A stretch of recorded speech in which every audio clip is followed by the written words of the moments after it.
많은 사람들이 성경을 해석할 때 자신의 지식이나 이성으로 억지로 풀려고 하다가 오류를 범하게 됩니다. 자신들의 능력은 과대평가하고 하나님의 말씀인 성경을 과소평가하는 것입니다. 그러니까 하나님을 인간의 이성의 틀 안에 가두려고 하는 겁니다. 이것은 마치 스스로 함정을 파고 그 안에 빠져서 허우적거리는 것과 마찬가지입니다.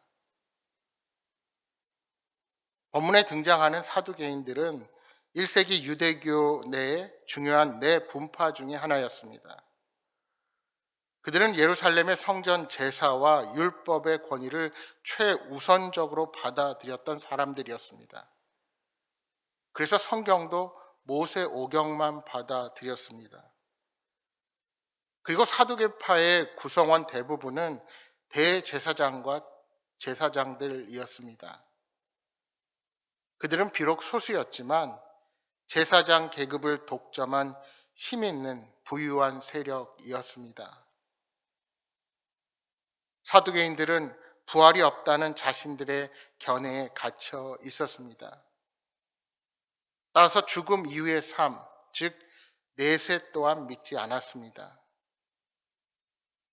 그들이 예수님을 곤란에 빠뜨리기 위하여 질문한 것이 무엇입니까?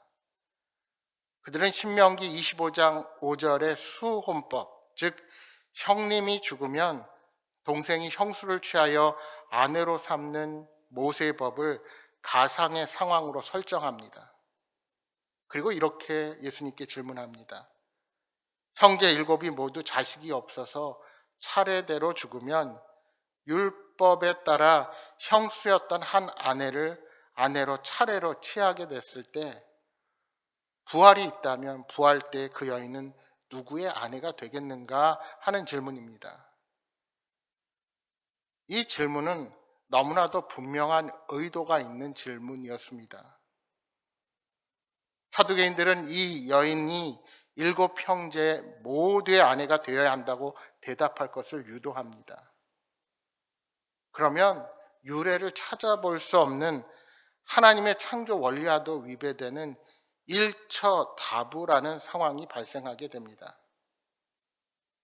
따라서 그런 상황은 하나님의 뜻이 아니고 그럴 가능성이 조금도 있어서는 안 되기에 하나님이 부활을 허락하실 리가 없다고 그들은 주장하려는 것입니다. 7형제가 자식 없이 모두 차례로 죽는다는 설정 자체가 상당히 비현실적이지만 하나의 논리를 펴기 위한 가정으로는 가능한 것입니다. 부활이 일어날 수 없거나 일어나서는 안 되는 이유를 제시하는 것이 사두개인들의 목적이므로 이러한 극단적인 질문을 예수님께 던지고 있는 것입니다. 또한 왜 그들이 모세 오경만을 정경으로 인정하는가 알 수 있는 질문이라고도 볼 수 있습니다.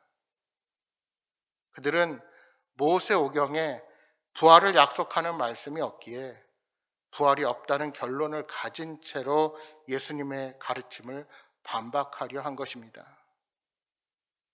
그러니까 만약 부활이 있다면 하나님의 존재나 성품, 율법과 모순되는 결과가 나올 수 있기 때문에 부활이 있어서는 결코 안 된다고 주장하려는 겁니다. 그런데 이러한 그들의 질문에 대한 예수님의 대답에 주목하십시오.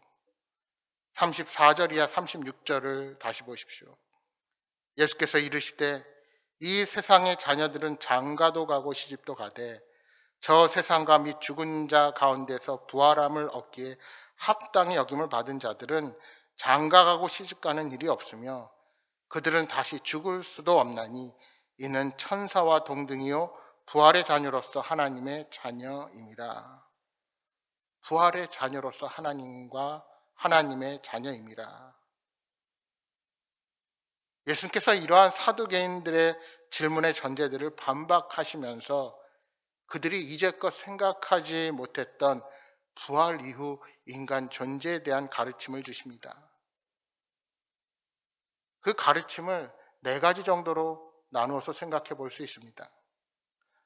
첫째로 모세 오경에 대한 사두개인들의 맹목적인 믿음과 독선적인 해석을 지적하십니다. 율법의 전통이 죽음 이후의 세상에서 하나님의 백성의 삶까지 규정하는 것이 아니라는 사실입니다.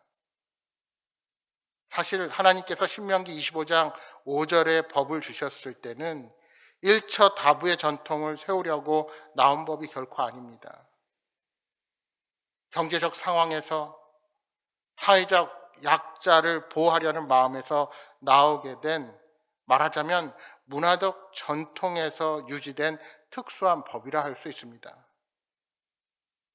당시 여자는 남자의 부양 책임 아래 있고 남자의 이름, 재산, 쥐 등은 오직 혈통을 이어받은 아들들을 통해 상속된다는 고대 근동의 경제적이고 법적 관습에서만 유효하다고 볼 수 있는 것입니다.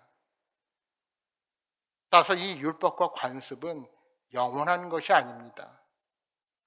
사회적 상황과 문화적 관습이 바뀐다면 얼마든지 변화할 수 있는 법입니다.